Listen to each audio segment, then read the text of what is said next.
সাধারণ মানুষকে খুন করা হইতেছে, তখন পুলিশ কি করবে? আঙুল চুষবে? আমলাতন্ত্র থেকে জোরতন্ত্রে রূপান্তরে খলনায়ক মখা আলমগীর। সরকারি চাকরি বিধি লঙ্ঘন থেকে 1996 সালে বিতর্কিত জনতার মঞ্চে যোগ দেওয়ার মধ্য দিয়ে দেশের প্রশাসনকে পতনের দিকে নিয়ে যাওয়া হয়, আর তাদের নেতৃত্বে ছিলেন তৎকালীন পরিকল্পনা কমিশনের সদস্য মহিউদ্দিন খান আলমগীর। কিসের গুলি? পুলিশকে দায়িত্ব দেওয়া হয়েছে এগুলি বন্ধ করার। তারপর আওয়ামী লীগের কাছ থেকে পুরস্কারও পায় তখনকার দুর্নীতিবাজ এই আমলা। আওয়ামী লীগ সরকার গঠন করলে সেখানে মখা আলমগীরকে পুরস্কার হিসেবে পরিকল্পনা প্রতিমন্ত্রীর দায়িত্ব দেওয়া হয়। পরে 2009 সালে আওয়ামী লীগ ফের ক্ষমতায় আসলে 2012 সালে স্বরাষ্ট্রমন্ত্রী হন তিনি। স্বরাষ্ট্রমন্ত্রী হওয়ার পর থেকেই নানা বিতর্কে জড়ান তিনি। 2013 সালে সাভারের রানা প্লাজার ধসের ঘটনায় তখন বিএনপি জামায়াতকে দায়ী করে বিতর্কিত হন তিনি। তখন বিবিসিকে দেওয়া এক সাক্ষাৎকারে তিনি বলেন, হরতালকারীরা এই ভবনের স্তম্ভ ধরে টানাটানি করায় ভবন ধসে পড়ে। এটা নিয়ে ধাক্কাধাক্কি হয়। ধাক্কাধাক্কির ফলে এক জায়গায় যদি ধস নামে, তার জায়গায় ধস নামতে পারে। পরে তার এই বক্তব্যে সারা দেশে সমালোচনার ঝড় ওঠে। একজন সরকারি আমলা হয়েও রাজনীতিতে যুক্ত হয়ে অন্ধভাবে আওয়ামী লীগের পক্ষে কাজ করে হন সংসদ সদস্য।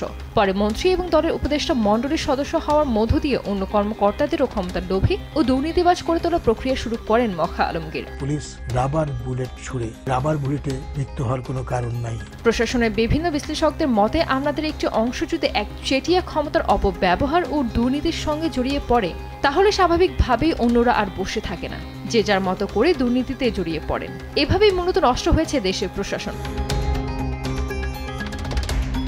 5 আগস্ট শেখ হাসিনা সরকারের পতনের পর একে একে বের হয়ে আসতে শুরু করে এমপি, মন্ত্রী, আমলা ও প্রশাসনের কর্মকর্তাদের দুর্নীতির সব তথ্য। তবে শেখ হাসিনা সরকারের 15 বছরে দেশের অর্থনৈতিক অবস্থা নিয়ে দেয়া বক্তব্যের সঙ্গে ভিন্নমত রয়েছে বিরোধীদের। আওয়ামী লীগ সরকারের দেয়া তথ্যে দেশের অর্থনীতির সঠিক চিত্র দেখা যায়নি বলে তাদের অভিযোগ।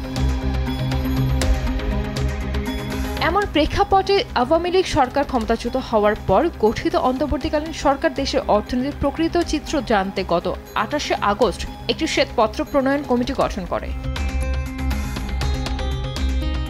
সাময়িক তদন্তের শেষে অর্থনৈতিক পরিস্থিতি বিষয়ক শ্বেতপত্র প্রণয়ন কমিটির প্রধান ডক্টর দেবপ্রিয় ভট্টাচার্য বলেন, আওয়ামী লীগের আমলে দেশকে চামচা প্রতিবাদ করে চোরতন্ত্রে পরিণত করা হয়েছে।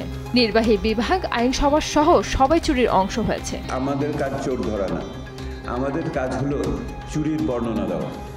আমরা চুরির বর্ণনা দিয়েছি। 1 নম্বরে আসলে আপনারা ব্যাংকিং খাত, 2 নম্বরে যায় হলো অবকাঠামোর বিভিন্ন ক্ষেত্রে, যেটা 30-40% পর্যন্ত চুরি হয়েছে, এটি আমাদের ধারণা। মূল্যস্ফীতি, বিনিয়োগ, কর্মসংস্থান, স্বাস্থ্যসেবা, সামাজিক সুরক্ষা, এগুলোকে আমার একটা মধ্যমেয়াদী পরিকল্পনায় আমার আনতে হবে। শুধু তাই নয়, গত 15.5 বছরে রাজনীতিবিদদের চেয়ে আমলারা বেশি দুর্নীতিগ্রস্ত ছিল বলেও মনে করে শ্বেতপত্র প্রণয়ন কমিটি। নিউজ ডেস্ক, দেশ টিভি।